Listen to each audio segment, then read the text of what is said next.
आपण सुरुवात करणार आहोत पवार कुटुंबियांच्या संदर्भातल्या बातमीने। पवार कुटुंबियांच्या संस्था असतील, कारखाने असतील, मग काही ठिकठिकाणी त्यांच्या बँका असतील, यावरती आता आयकर विभागाने छापे टाकून चौकशी करायला सुरुवात केलेली आहे। आता क्षणाची ही ब्रेकिंग न्यूज आपण बघतोय। काल देखील ही कारवाई सुरू होती, आज देखील याबद्दलची चौकशी जी आहे ती आयकर विभागाकडून शोध मोहीम सुरू आहे। मुंबईत पार्थ पवार यांच्या नरिमन पॉइंट मधील कार्यालयात आयकर विभागाची शोध मोहीम जी आहे ती सुरू असल्याचं कळतंय। पुण्यात उपमुख्यमंत्री अजित पवार यांनी राष्ट्रवादी काँग्रेसच्या कार्यकर्त्यांशी संवाद साधून त्यांची समजूत काढली। अजित पवारांच्या समर्थनार्थ राष्ट्रवादी काँग्रेसच्या कार्यकर्त्यांनी पुण्यातल्या विधान भवनासमोर जोरदार घोषणाबाजी केली। तर सर्वात महत्त्वाचं म्हणजे आयकर कारवाई विरोधात पवार कुटुंबच एकसंघ झाल्याचं पाहायला मिळतं। अजित पवारांसाठी थेट शरद पवार मैदानात उतरले, तर सुप्रिया सुळेही महाराष्ट्र दिल्लीसमोर झुकणार नाही म्हणत कारवाईचा निषेध केला।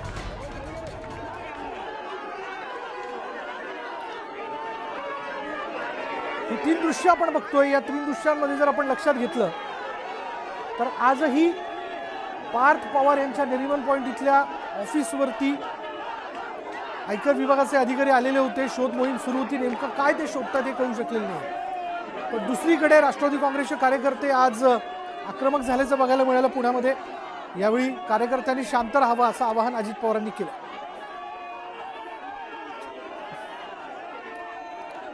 आयकर विभागाच्या एकूणच कारवाईबद्दल मी जे काल बोललो होतो तेच म्हणणं आज देखील माझं तसंच आहे। बरं, घरात पाहुणे अजूनही कायम आहे, एकदा पाहुणे जाऊ देत, मग यावरचं भाष्य मी करेन। एकदा ती प्रक्रिया पूर्ण होऊ द्या, मग मी काय असेल ते स्पष्ट करेन। दरम्यान मावळमध्येही त्यांनी या संदर्भात भाष्य केलं। सारखं या संदर्भात मी सांगायची गरज नाही असं अजित पवारांनी स्पष्ट केलंय। दरम्यान एकदा प्रक्रिया पूर्ण होऊ द्या, ढगात गोळ्या मारू नका, जे असेल ते दूध का दूध आणि पाणी का पाणी होऊन पुढे येईल असंही उपमुख्यमंत्री अजित पवार यांनी म्हटलं।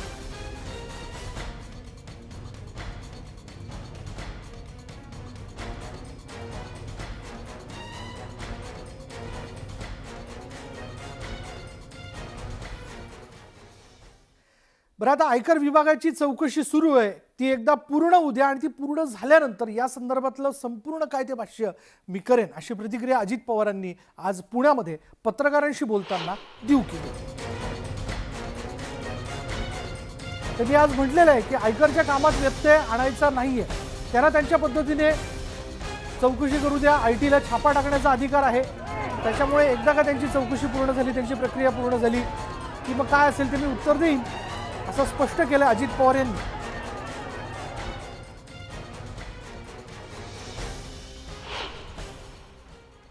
पाहुणे लोक तिथं थांबलेली आहेत, ते त्यांचं काम करतायत, त्यांना आपल्याला डिस्टर्ब करायचं नाही।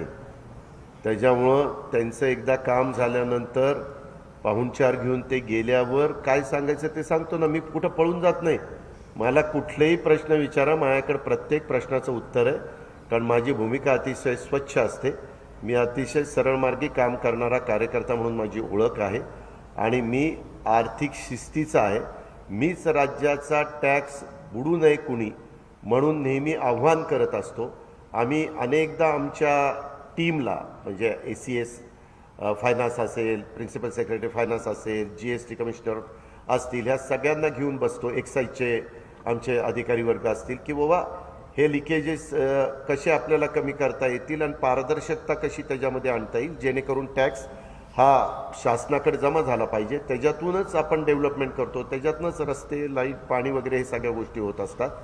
त्याच्यामुळं जो नियमानी टॅक्स आहे तो प्रत्येकाने माझ्यासहित, माझ्याशी संबंधित असणाऱ्या कंपन्यांच्या सहित सर्वांनी भरला पाहिजे। तुम्हाला काल पण सांगितलं की ITचा कुठल्याही कंपनीवर रेट टाकण्याचा अधिकार आहे, तो त्यांना कायद्याने दिलेला आहे, नियमाने त्यांना दिलेला आहे। त्याच्यामध्ये काय योग्य आहे, काय अयोग्य आहे, काय कागदपत्र सापडतात, काय सापडत नाही, आणखीन काय कॅश बीज काय सापडते का वगैरे वगैरे, ते सगळीकडे बघत असतात। ते त्यांनी त्या ठिकाणी बघावं, ते सगळं बघून झाल्यानंतर ते जातील आणि त्याच्यानंतर मग मला जे काही बोलायचं ते बोलीन, कारण आत्ता बोलून त्यांच्या चौकशीमध्ये मला व्यत्यय आणायचा नाही, त्यांना कुठला त्रास होऊन द्यायचा नाही। त्याच्यामुळे मी आज पण मला ते सकाळी मगाशी एवढे कार्यकर्ते तिथे जमले होते, वास्तविक मला त्यांना समजावून सांगायचं होतं की बाबांनो, अशा पद्धतीनं वागून चालत नाही. कायदा कायद्याचं काम करत असतो, संस्था संस्थेच्या पद्धतीनं कामं करत असतात. आता बघा, या बाबतीत शरद पवार काय म्हणतात. त्यांनी असं म्हटलं की आपल्याला सरकारी पाहुण्यांची चिंता नाही आहे. होऊ देत, चौकशी करतायत ना, चौकशी करू देत. चौकशी पूर्ण झाली की मग याबद्दल आपल्याला जे काय म्हणायचंय ते म्हणणं आपण मांडू. अजित पवारांच्याकडं काही सरकारने पाहुणे पाठवले होते. ते पाहुणे येऊन गेले. पाहुण्यांची चिंता आपल्याला नसते, कारण आपलं काही खोटं चिंतत असेल. मला आठवत आहे, तुम्हाला आठवत आहे का, निवडणुकीच्या आधी बँकेच्या एका प्रकरणाच्या बाबतीत मला ईडीची नोटीस पाठवली. त्या बँकेचा मी सभासद नव्हतो. त्या बँकेचं मी कधी कर्ज आयुष्यात घेतलं नाही, आणि असं असताना मला ईडीची नोटीस आली. मला त्यांनी ईडीची नोटीस दिली आणि सवन महाराष्ट्राने भाजपला वेदी ठरवलं. वेगवेगळ्या संकटाला तोंड देणं आणि या संकटाच्या बाबतीत संघर्ष करणं ही पवार कुटुंबाची खासियत आहे. त्यामुळे आताही पवार कुटुंब कुठेही यामध्ये झुकणार नाही. आम्ही संघर्ष करणार. सह्याद्री हा दिल्लीसमोर झुकणार नाही असं म्हटलेलं आहे सुप्रिया सुळे यांनी. तर याचबद्दल छगन भुजबळ यांनी देखील काय प्रतिक्रिया दिली आहे पाहूयात. ते माझेही नातेवाईक आहेत. ते फक्त दादाचे नातेवाईक नाही, दादा आणि मी, आमच्या दोघांचे ते सगळे नातेवाईक आहेत. आणि नातेवाईक असं नाही, आमचं जॉईंट फॅमिली आहे, कुटुंब आहे आमचं. पण संघर्ष करणं हीच पवारांची खासियत आहे. आणि मी नेहमी सगळ्यांना सांगते, कितीही दिल्लीने त्रास दिला तरी महाराष्ट्राचा सह्याद्री हा कधी दिल्लीच्या तख्तापुढे झुकला नाही आणि कधी झुकणारी नाही. आम्ही असलं राजकारण कधी केलं नाही. अनेक वर्ष आम्ही सत्तेत राहिलेलं आहे, पण सुडाचं राजकारण आम्ही कधी केलं नाही आणि कधी करणारी नाही. कारण का आमच्यावर भारतीय संस्कार आहेत आणि कैलासवासी यशवंतराव चव्हाणांचे संस्कार आमच्यावर आहेत, ज्याच्यात आम्ही विरोधकाला शत्रू कधीच मानला नाही आणि कधी मानणारी नाही. ही आमची संस्कृतीच नाही. और पवार साहेबांनी काय चुकीचं म्हटलं अशातला काही भाग नव्हता. जालियनवाला बागमध्ये जे आहे, हजारो जे बांधव भगिनी जमलेल्या होत्या, तिथे दरवाजा एकच होता आणि जनरल डायर जो आहे डॉक्टर सत्याप सिंग म्हणून त्याच्या दिशेदार सगळे जमलेले होते. आणखी दोघं जण होते, सैफुद्दीन आणि दोघे. ते ठरवून माणसं मारायची म्हणून त्याला जालियनवाला बाग हे जसं त्याने केलं तसं तुम्ही सुद्धा ठरवून माणसं जेवढी मारता येतील तेवढी मारलेली आहे असं त्यांना म्हणायचं होतं. आणि ते म्हटल्याबरोबर बाकीच्या ह्या सगळ्या गोष्टी घडायला लागलेल्या आहेत ते आपण पाहतो. विरुद्ध जाताना मग त्यांच्या इतर नातेवाईकांच्या घरी जायचं, त्यांना वेठीस धरायचं, हे प्रकार म्हणजे फार अतिरेक झाल्यासारखं वाटतं. आणि याचबद्दल आपण बोलणार आहोत. आमचे पुण्याचे प्रतिनिधी चंद्रकांत फुंदे आता क्षणाला आपल्या बरोबर आहे. बघूयात चंद्रकांतकडनं अधिक याबद्दलचा काय तपशील आपल्याला मिळतोय. चंद्रकांत, आपण आज पुण्यामध्ये कार्यकर्ते राष्ट्रवादी काँग्रेसचे आक्रमक झाल्याचं बघितलं. म्हणजे खुद्द राष्ट्रवादीचे नेते असं म्हणतात आणि पवार देखील असं म्हणतात की जालियनवाला बागच्या संदर्भातलं वक्तव्य केल्यानंतरच त्यांच्या पाठीमागे कारवाईचा हा सगळा सिलसिला जो आहे तो सुरू झाला. पण सह्याद्री महाराष्ट्रासमोर झुकणार नाही असं देखील पवार कुटुंबियांनी स्पष्ट केलंय. म्हणजेच आता ही लढत अटीतटीची असणार आहे का? निश्चितच विशाल, मी पवार कुटुंबियांचं राजकारण आज नाही गेली 16 वर्ष कव्हर करतोय, पण आतापर्यंत त्यांचा अनुभव पाहिला ना, ते आरोप जरी झाले ना कुठले असतील, मग ते भ्रष्टाचाराचे असतील किंवा इतर गोष्टीचे, तर ते त्याला रिएक्ट करायचे नाही, निग्लेक्ट करायचे. पण गेली विधानसभेच्या आधीपासून आपण बघतोय पवार साहेबांनी, ह्या पवार कुटुंबियांनी ठरवले की अंगावर आले की शिंगावर घ्यायचं. आपण ईडीच्या नोटिशीत शरद पवारांनी जे रिॲक्शन दिली त्याच्यावरनं सगळं चित्र फुललं राजकारणातलं, आणि आपल्याला राष्ट्रवादीत कसा फायदा झाला आपण बघितलं. तीच पद्धत आज खरं तर अजित पवार ज्यावेळेस आरोप होतात एक तर मौन बाळगतात किंवा गायब होतात, पण हे आज पहिल्यांदा मी बघितलं ते सामोरे गेले, मीडियाला सामोरे गेले. निश्चित सामोरे गेले नाही तर त्यांनी त्याला ऍक्शनला रिॲक्शन दिली, कार्यकर्त्यांची गर्दी जमवली, शक्ती प्रदर्शन केलं, आणि त्यांनी एकच, आपण तिन्ही पवार कुटुंबियाची एक लाईन बघूया, पाहुणे पाहुणे पाहुण्याचे मेवणे आणि मेवण्याच्या पाहुण्यांचा आम्ही करतोय पाहुणचार. असंच पवार कुटुंबियांनी ह्या सगळ्या आयटी विभागातली आयकर विभागांची कारवाई सुरू केली. त्याला या कारवाईला अशा पद्धतीने शिंगावर घेतलेलं दिसतंय. आणि सगळ्यात महत्वाचं, नेहमी आरोप चर्चा येतात की पवार कुटुंबीय एक नाहीत, त्यांच्यात मतभेद आहेत. ते असतील पण कॅमेरासमोर माध्यमांसमोर येताना पवार कुटुंबीय हे नेहमी एकच असत आणि आज ते पुन्हा एकदा पहिल्यांदा त्यांनी दाखवून दिले. बरोबर. यावेळेस मला अजित पवारांचा कॉन्फिडन्स वेगळा दिसला आणि त्यांनी ठरवलंय अगदी पवार कुटुंबियांची या सगळ्या कारवाईच्या विरोधात तोंड देण्याची एक वाक्यता आजच्या या सगळ्या याच्यातनं दिसून येते माध्यमांशी बोलताना. यानंतर आपण जाणून घेऊयात एक महत्त्वाची ब्रेकिंग न्यूज अशी येते मुलुक महाराष्ट्रामध्ये की नंदुरबारमधल्या एका शुगर फॅक्टरीवरती सलग दुसऱ्या दिवशी आपण बघतोय आयकर विभागाची शोध मोहीम सुरू आहे. काय नेमक्या गोष्टी शोधल्या जात आहेत, काय माहिती आयकर विभागाला मिळाली. आयान मल्टी ट्रेड हा साखर कारखाना आहे, तो देखील खरं तर पवार कुटुंबियांच्याच अधिपत्याखाली येतो आणि तिथं सलग दुसऱ्या दिवशी आयकर विभागाची शोध मोहीम सुरू असल्याचं कळतंय.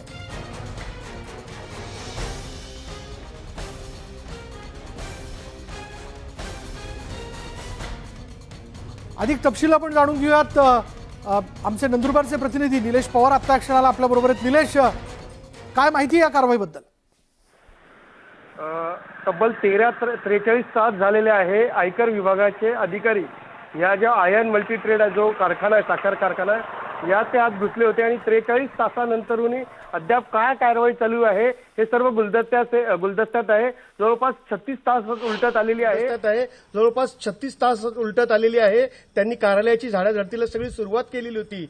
मात्र आता झाडाझडतीमध्ये नेमकं काय हाती आलेलं आहे हे बोलण्यास मात्र अद्यापही आयन मल्टी ट्रेड असेल किंवा आयकर विभागाचे अधिकारी असेल यावर बोलण्यास टाळाटाळ करत आहे. कारखान्याच्या गेटमधनं गाड्यांची आवान जावान हे होत राहते, मात्र अधिकारी याबाबत कोणीही बोलत नाही आहेत. एकदम कमालीची गुप्तता सगळी बाळगली जात आहे. कारखान्याच्या ज्या काही सिक्युरिटी आहेत ते पण या संदर्भात कुठलीही गोष्ट बोलण्यास तयार नाही आहेत. मुळात हा सगळा कारखाना जो होता तो 2014 मध्ये पुष्पदंतेश्वर सहकारी साखर कारखाना होता आणि 2014 मध्ये हा अवसायण्यात गेलेला कारखाना राज्य सहकारी बँकेने लिलावात काढला होता आणि त्यावेळेस अस्टोरिया एग्रो इंडस्ट्रीज नावाच्या एका कंपनीने 47 कोटींचा हा कारखाना लिलावात घेतला होता आणि गेल्या 3 वर्षापूर्वी याचं नाव बदलून आयन मल्टी ट्रेड करण्यात आलेलं आहे. आणि हा कारखाना घेणारे जे कोणी सचिन शृंगारे नामक व्यक्ती आहे ते सगळे पार्थ पवार यांचे निकटवर्तीय मानले जातात. त्यामुळे हा कारखान्यावर नेहमीच टीकेची झोड उठलेली आहे. ज्यावेळेस हा कारखाना 47 कोटीला लिलावात गेला होता त्यावेळेसच त्याच्या मालमत्तेची किंमत ही 150 कोटीहून अधिक रुपयाची असल्याचं बोलल्या जातं आणि तशा बरोबर, प्रकारचे कायम आरोप हा कारखाना अनेक जो वेळा आहे झाले. निलेश तो वादात राहिला आणि आता तर आपण बघतोय आयकर विभागाची सलग दुसऱ्या दिवशी आयन मल्टी ट्रेडच्या संदर्भातली चौकशी जी आहे ती सुरू आहे. बघूयात या सगळ्या याच्यातनं आयकर विभाग नेमकं काय निष्पन्न करू पाहत आहे. धन्यवाद निलेश या सगळ्या माहितीबद्दल. यानंतर इथे वेळ झाली का ब्रेकची. ब्रेक घेऊयात. पहा फक्त न्यूज 18 लोकमत.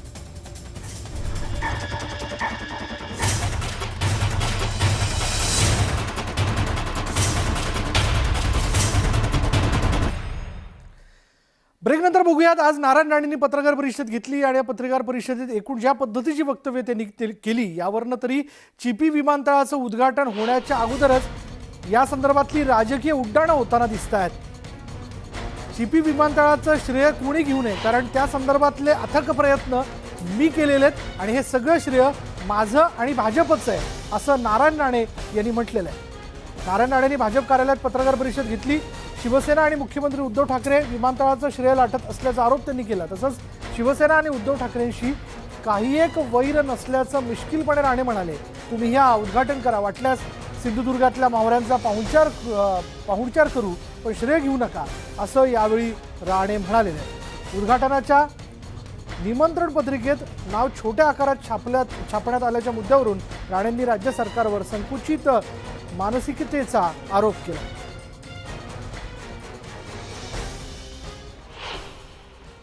सिंधुदुर्ग जिल्ह्यात ज्या गोष्टी आवश्यक आहेत त्याचा संदर्भ घेणार आणि हे सांगणार हे आम्हीच केलंय. आता आमच्या मुलाचं नाव आम्हीच ठेवायचं का दुसऱ्याला बोलवायचं तुम्ही ठेवा म्हणून? त्या आम्ही विमानतळ केला, तुम्ही कबूल करा. माझं काय ना, या उद्घाटन पण तुम्ही मान पण देतो, पण हे आम्ही केलंय मान्य केलं. आणि त्यामुळे माझं त्यांचं तसं काही वैर नाही. पण काही न करता जे मिळवतायत ना, काही लायकी नाही त्यांची हो त्या पदाची, पण ते मग आपल्याला पटत नाही.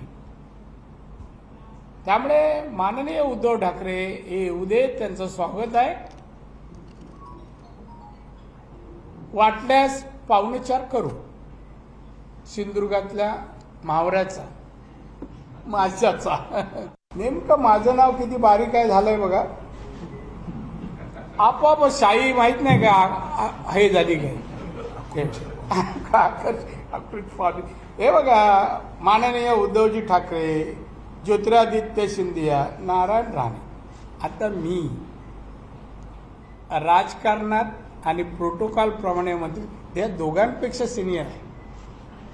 तरी पण नाही, फॅक्ट आहे, प्रोटोकॉल पाळला जातो अशा कार्यक्रम. तरी महाराष्ट्राचा मान म्हणून मुख्यमंत्र्याला पहिलं स्थान मान्य आहे. ते महाराष्ट्राचे मुख्यमंत्री, आपण तेवढा मान देतो. नावाचं कोण आहे याला संबंध नाही. आणि याचबद्दल आपण बोलणार आहोत. आमचे प्रतिनिधी भारत केसरकर आपल्याबरोबर आहेत. भारत, मला थेट प्रश्न असा विचारायचा आहे की नारायण राणेंच्या जिवारी नेमकं काय लागलंय? नाव छोटं छापलं गेलं की शिवसेना त्यांचं श्रेय घेते चिपी विमानतळाचं? खरं बघायला गेलं तर आज चिपी विमानतळाची पाहणी पालकमंत्री उदय सामंत असतील, खासदार विनायकराव असतील, शिवसेनेचे आमदार वैभव नाईक असतील आणि सकाळीच त्यांनी पाहणी केली. यानंतर पत्रकार परिषदेत पालकमंत्री उदय सामंत यांनी स्पष्ट केलेलं होतं. न्यूज 18 लोकमतचे पण संध्याकाळी उदय सामंत बोलले, त्यांनी स्पष्ट केलेलं होतं, या विमानतळाचा मला श्रेय घ्यायचं नाहीये, मात्र कोकणी जनतेचं जे स्वप्न पूर्ण होत आहे आणि आपण आपल्या पालकमंत्री काळात हे पूर्ण होत आहे याचा आपल्याला आनंद आहे, असं त्यांनी म्हटलेलं होतं. पुढच्या 6 महिन्यामध्ये चिपी विमानतळ आहे हे गजबजलेलं असेल असंही पालकमंत्र्यांनी म्हटलेलं होतं. आणि यानंतर त्यांनी स्वतः उदय सामंत आहे जे जातीनिशी या ठिकाणी सकाळपासून डेरे दाखल झालेले आहेत, अजूनही ते अधिकाऱ्यांशी चर्चा करतायत. आणि उद्या जे चिपीचं रितसर उद्घाटन होणार आहे, यावेळी मुख्यमंत्री उद्धव ठाकरे असतील आणि नारायण राणे एकाच व्यासपीठावर येणार आहेत. आणि नेमकं पहिल्यांदा नारायण राणेंचं प्रोटोकॉलनुसार भाषण होईल, यानंतर मुख्यमंत्री काय बोलतात याकडे सगळ्यांचं लक्ष लागलेलं आहे. नारायण राणेने जो आरोप केलेला आहे, पत्रिका छोटी आहे, माझ्याकडे पत्रिका आहे. खरं बघायला गेलं तर ज्योतिरादित्य सिंधिया, जी माहिती न्यूज 18 लोकमतच्या हाती येते, की ज्योतिरादित्य सिंधिया हे उद्या उपलब्ध नाहीत, मात्र दिल्लीवरून ते थेट उद्घाटन त्याचं करतील. आणि पत्रिकेमध्ये टॉप लेवलला उद्धव ठाकरे मुख्यमंत्री यांचं पत्रिकेवर नाव आहे. सेकंड नंबरला आपल्याला उड्डाण मंत्र्यांचं नाव पाहायला मिळतं आणि यानंतर नारायण राणेंचं नाव आहे. आणि बाकी प्रोटोकॉल प्रमाणे ही सगळी नावं छापलेली पाहायला मिळतात. नारायण राणेने जे आरोप केले, या सगळ्या आरोपांचं खंडन आज पालकमंत्र्यांनी या ठिकाणी चिपी येथे करताना केलेलं पाहायला मिळते. धन्यवाद महाराज या सगळ्या माहितीबद्दल. त्याच्यामुळे या सगळ्या याच्यामध्ये नेमकं श्रेय कोणाचं हा सगळा वाद घालत बसण्यापेक्षा गेल्या अनेक वर्षापासून जे चिपी विमानतळाचं उद्घाटन रखडलेलं होतं, हेही नसे थोडके की ते उद्यापासून सुरू होतं आहे, ते जनतेच्या सेवेसाठी असणार आहे. अर्थात यात कोकणी माणसाचंच भलं आहे, माणसाचं भलं आहे हे मानायला हवं आणि हा सगळा वाद मिटवायला हवा. यानंतर मुलुक महाराष्ट्रामध्ये इथेच थांबणार आहोत. पहा फक्त न्यूज 18 लोकमत.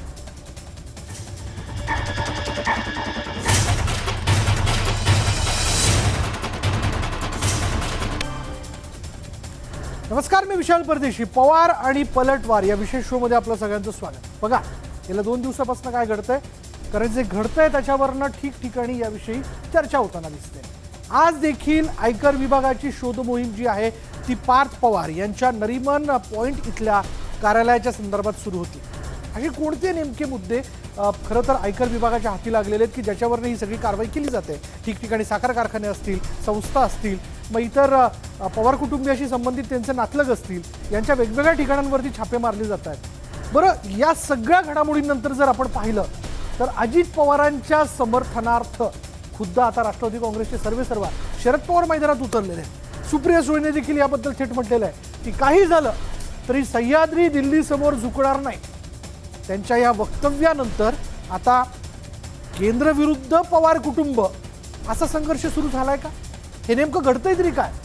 म्हणजे याविषयीची ही जी चर्चा होते त्याच मुद्द्याला घेऊन खरं तर आज आपल्याला बोलायचं आहे पवार आणि पलटवार या विशेष शोमध्ये.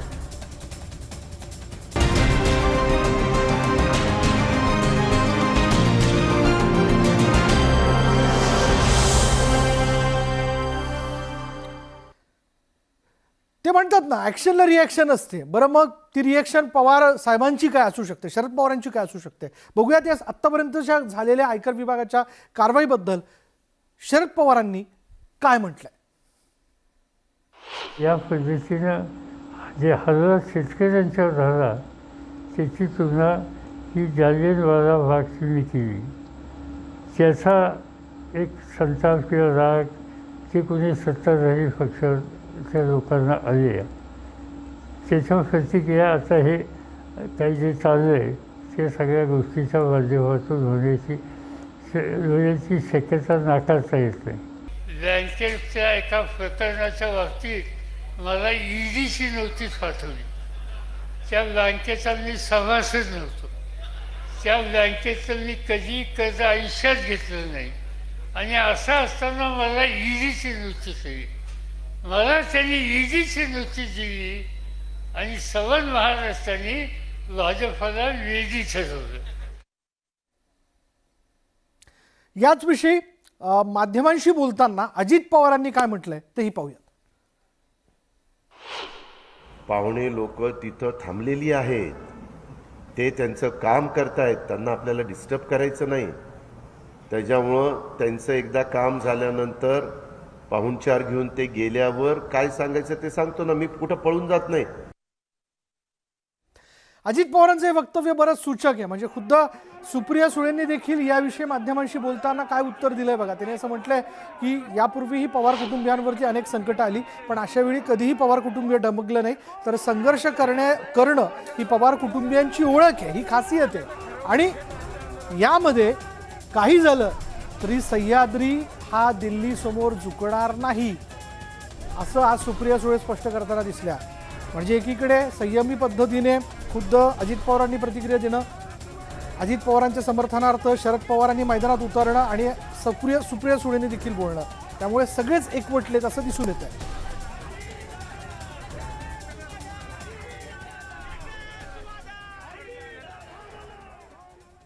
चला, याविषयी राष्ट्रवादी काँग्रेसच्या नेत्यांना काय वाटतं. म्हणजे मोठी चर्चा, छगन भुजबळांची प्रतिक्रिया आज आपण बघितली.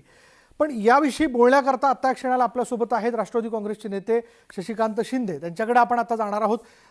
शशिकांत शिंदेजी, आपलं या चर्चेमध्ये खूप खूप स्वागत. अनेक प्रश्न आहेत जे खरं तर उपस्थित होत आहेत आणि खुद्द शरद पवार, अजित पवार, सुप्रिया सुळेंनी असे प्रश्न न बोलता, म्हणजे प्रश्न उपस्थित न करता त्यांच्या वक्तव्यामधनं समोर मांडलेली आहेत. मला थेट आपल्याला विचारायचं आहे, ही जी काही सगळी आयकर विभागाची कारवाई होते, ज्यातनं खुद्द आयकर विभागही समोर येऊन नेमकं त्यांना काय शोधायचं हे सांगत नाहीये, याबद्दल आपल्याला काय वाटतं. एक या विषया संदर्भामध्ये मला एवढंच सांगायचं वाटतं की आज ज्या प्रकारे कालपासून आयकर विभागाची कारवाई सुरू झाली, या देशामध्ये, या राज्यामध्ये जो कोणी भाजपच्या आणि केंद्राच्या विरोधामध्ये या ठिकाणी भूमिका घेतो, नुसतं महाराष्ट्रातल्या राजकीय पक्षाच्या नेत्यांवर नव्हे तर अन्य राज्याच्या असलेल्या मुख्यमंत्र्यांपासून सगळ्यांच्या पाठीमागं हा हुकुमशाही पद्धतीचा अधिकार वापरण्याचा प्रयत्न होतो, हे दुर्दैव आहे. मी माझ्या पक्षांच्या नेत्यावर कारवाई होते म्हणून बोलते असं नाही. अनेक वेळा मी मागच्या चर्चेमध्ये सुद्धा अशा प्रकारचं वक्तृत्व केलं होतं. अगदी ममता बॅनर्जी पासून ते अनेक मुख्यमंत्री आहेत, तिथे सुद्धा अशा प्रकारचा उपयोग केला जातो. दुसऱ्या बाजूला राज्यपालाचा उपयोग केला जातो. तरी सुद्धा आज ह्या चर्चेच्या माध्यमातून मला दोन प्रश्न विचारायचे की काही महिन्यापूर्वी अजितदादांच्या वर कारवाई करण्याच्या संदर्भातले सुतोवाच किरीट सोमय्या करत होते. त्यानंतर ईडीची चौकशी लागेल असं सांगितलं गेलं. दंडेश्वरला ईडीच्या बाबतीमध्ये कागदपत्र दिले असं सांगितलं गेलं. आता ईडी बाजूला झाली, आयकर विभाग आला. मी या चर्चेमध्ये दुसरी एक बाजू आपल्याला सांगू इच्छितो, जे आणू इच्छितो. कदाचित माझा अभ्यास चुकीचा असेल किंवा माहिती चुकीची असेल, परंतु नुसतं राजकीय मंडळी नाही तर या देशामध्ये असलेले मोठमोठे उद्योगपती जेवढे होते, या लोकांवर सुद्धा गेल्या काही वर्षामध्ये आयकर विभागाच्या किंवा वृत्तपत्रांच्या असलेले मोठमोठे जे वृत्तपत्र आहेत, चॅनलची लोक आहेत, त्यांच्या सुद्धा अशा प्रकारच्या धाडी पडल्या. काही उद्योगपतींनी देश सोडून गेले. इन्कम टॅक्स भरला पाहिजे, देशाच्या प्रगतीसाठी हातभार लागला पाहिजे. 30% भरावा, 20% भरावा, 1 रुपया. शशिकांत शिंदेजी, आपला मुद्दा लक्षात आला. मला अतुल भातखळकर यांना देखील या चर्चेमध्ये सहभागी करून घ्यायचंय. अतुल भातखळकर, आता आपण ऐकलं शशिकांत शिंदेंनी काय मुद्दे मांडले. खरंच असं काही आहे का हो, की किरीट सोमय्या बोलतात, मग याबद्दलचे मुद्दे मांडतात, ईडीचं नाव घेतात, आणि मग काही दिवसांनी जरंडेश्वर कारखाना, ईडीची कारवाई, मग आता IT, खरंच याचा काही संबंध आहे?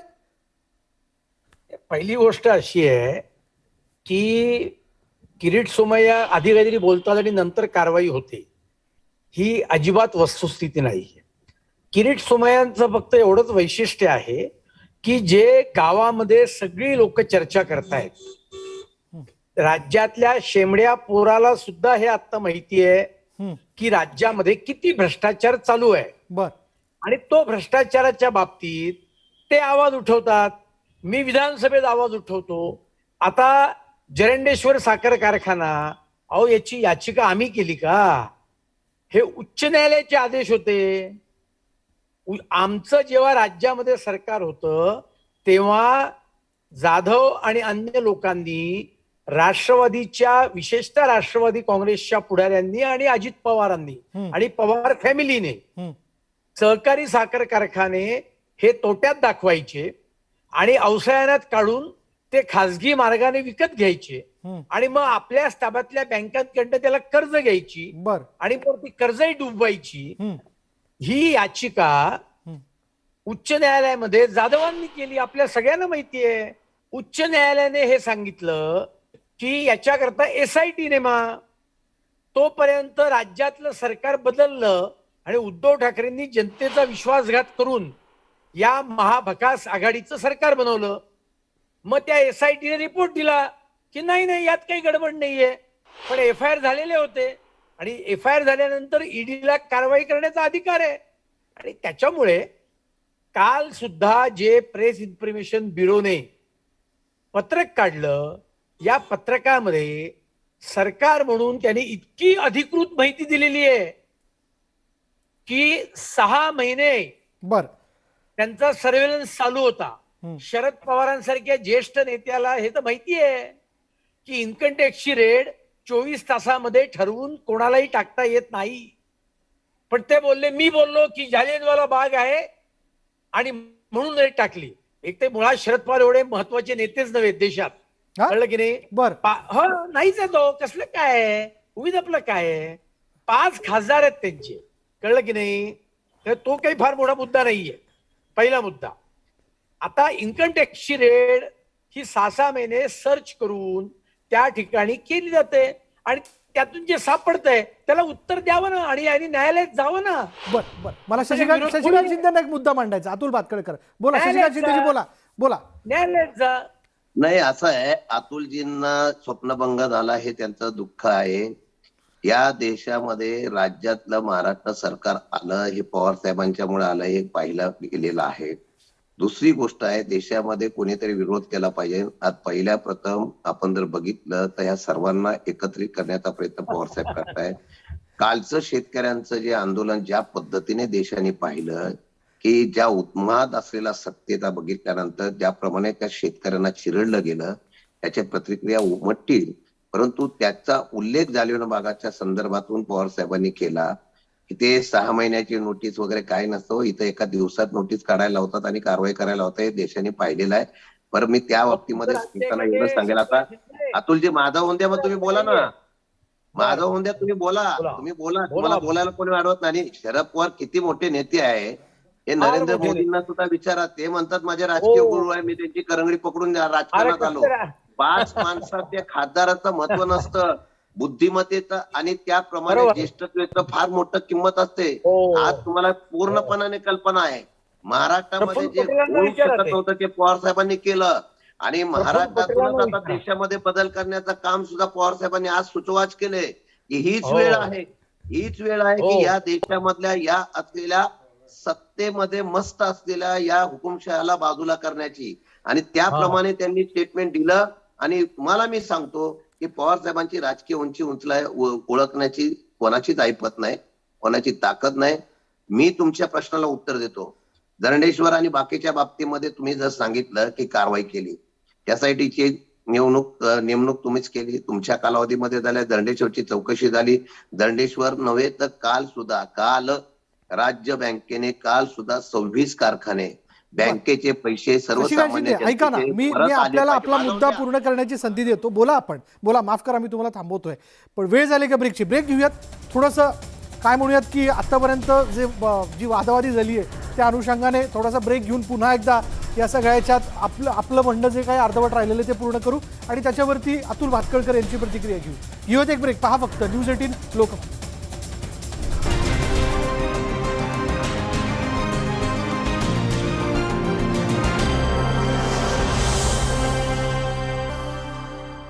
आणि ब्रेकनंतर पुन्हा एकदा आपलं सगळ्यांचं स्वागत. ब्रेकनंतर पुन्हा एकदा आपण जे बघतोय की पवार कुटुंबियांच्या संस्थांच्या विरोधात आयकर विभागाची होणारी छापेमारी, शोध मोहीम जी अजूनही सुरू आहे सलग दुसऱ्या दिवशी, आणि या विषयाला घेऊन पवार आणि वार या विषयाला घेऊन म्हणजे या अंतर्गत आपण चर्चा करतोय. मला थेट ब्रेकनंतर जायचं शशिकांत शिंदे यांच्याकडे. शशिकांत शिंदे, 1.5 मिनिटं आपल्यासाठी आपला मुद्दा पूर्ण करा.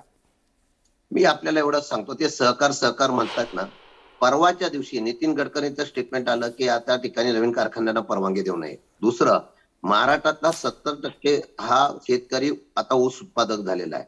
तिसरं, परवाच्या दिवशी याच इन्कम टॅक्सने परत या ठिकाणी नोटिसा पाठवल्या. सहकार चळवळीमध्ये असलेल्या सगळ्या कारखान्यांना नोटीस पाठवल्या की तुम्ही FRPच्या रेट प्रमाणे हे देत असताना तुमचं इन्कम दाखवून त्यांच्यावर कोट्यवधी रुपयाची वसुली केली. एका बाजूला सहकार मोडीतच काढायचा, आता सहकार खातं कशाला आणलं माहित नाही. मला आता स्पष्ट शब्दात विचारायचं, त्यांनी कारखान्याचा विषय काढला.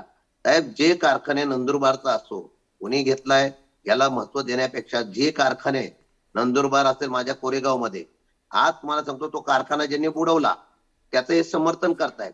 किरीट सोमय्यांना लोकशाहीने अधिकार दिला जायला, पण लोकशाहीने कोणाच्याही कुठेही जातो. बरं ठीक आहे, त्याच्यावर मी तुम्हाला सांगतो, आज त्या कारखान्याची 2000 टनाचा जो कारखाना होता 12,000 टनावर गेला.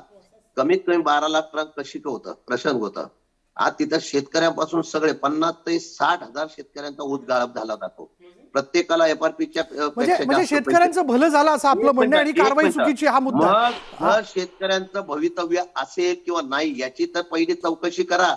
ज्यांना सर्वच मोडून काढायचं आणि 2 लोकांच्या ताब्यात द्यायचंय आणि या देशामध्ये फक्त राजकारण करायचं, हे कुठली नीती आली? बरं, मला अतुल भातखळकरांकडे जायचंय. अतुल भातखळकर, बोला अतुल भातखळकर. प्रयत्न करणं एवढं सोपं नाही.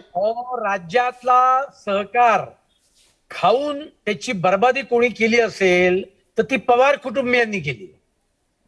हे शरद पवार मुख्यमंत्री असल्यापासून सांगत होते. साखर कारखान्यांना सांगायचे या वर्षी मदत करीन, पुढच्या वर्षी करणार नाही. हे ऐकत ऐकत तो आम्ही लहानाचे मोठे झालो. पण महाराष्ट्रातला सहकार बुडवला कोणी? तो पवार कुटुंबियांनी भ्रष्टाचाराने बुडवलेला आहे. हे मी म्हणत नाहीये. अहो, तुम्ही तर राज्य सहकारी बँक सोड डुबवलीत, पृथ्वीराज चव्हाणांनी बरखास्त केली. हे सगळे सहकारी साखर कारखाने कोणी विकत घेतले? सांगा मला. अजित पवारांची मालकी नाहीये? रोहित पवारांचे कारखाने नाहीयेत? सहकारी साखर कारखाने तोट्यात ढकलायचे आणि मागच्या दराने स्वतःच्या प्रायव्हेट लिमिटेड कंपनीमध्ये विकत घ्यायचे. आता ही सगळी कारवाई जनहित याचिकेमुळे आणि ईडीमुळे आणि इन्कम टॅक्समुळे ही समोर येते, आणि म्हणून तुम्ही बिथरलेले आहात. आणि यांचं काय सांगावं? अहो, 370 कलमाचा राज्यसभेत विषय आला, हे शरद पवार साहेब गायब, प्रफुल्ल पटेल गायब, ट्रिपल तलाकला इकडे विरोध करत होते, ज्या दिवशी तिकडे बिल मांडलं तिथे राज्यसभेत हे गायब. आणि त्याच्यामुळे पवारांचं राजकारण म्हणजे केवळ आणि केवळ हे तडजोडीचं सोयीचं राजकारण आहे. नरेंद्र मोदींनी मात्र सांगितलेलं आहे भ्रष्टाचाराच्या बाबतीत तडजोड होणार नाही. आणि त्याच्यामुळे आता त्यांच्यावर ही पाळी आलेली आहे, आणि याच्यापेक्षा सुद्धा कठीण परिस्थिती येईल. कारण कालचं जे PIBचं स्टेटमेंट आहे ते आपण पाहिलं. अहो, यांनी ओबेरॉय मध्ये 2-2 सूट बुक केले. आणि मला सांगा हो, मी गेले 25 वर्ष राजकारणात आहे. राजकारण करता करता आम्हाला दुसरे धंदे कुठले करताच येत नाही, इतका वेळ जातो. यांचे धंदे एवढे फ्लरिश कसे होतात? बरं, आपला मुद्दा लक्षात आला अतुल भातखळकरजी. जी जी जी आपल्या दोघांचे धन्यवाद. जसं आपण म्हणालात, जर यामध्ये काही चुकलेलं असेल, काही काळाबेरा असेल, भ्रष्टाचार असेल, तर अर्थात आयकर विभाग याबद्दलची शोध मोहीम जी आहे ती गेल्या 2 दिवसापासून करतेच आहे. त्यातनं जर काही समोर आलं तर हे लवकरच आपल्याला समजेल. पण जसं काही म्हटलं जातंय की हे सूडबुद्धीने केलं जातंय, तसं जर होत असेल तर मात्र महाराष्ट्राच्या राजकारणात अशा पद्धतीची परंपरा रुजणं हे निश्चितच चुकीचं असणार आहे. बघूयात नेमकं काय घडतंय, काय उत्तरं या सगळ्या कारवाईचं मिळत आहेत, यासाठी आपल्याला वाट पाहावी लागणार आहे. यानंतर इथेच थांबूयात. पहा फक्त न्यूज 18 लोकमत.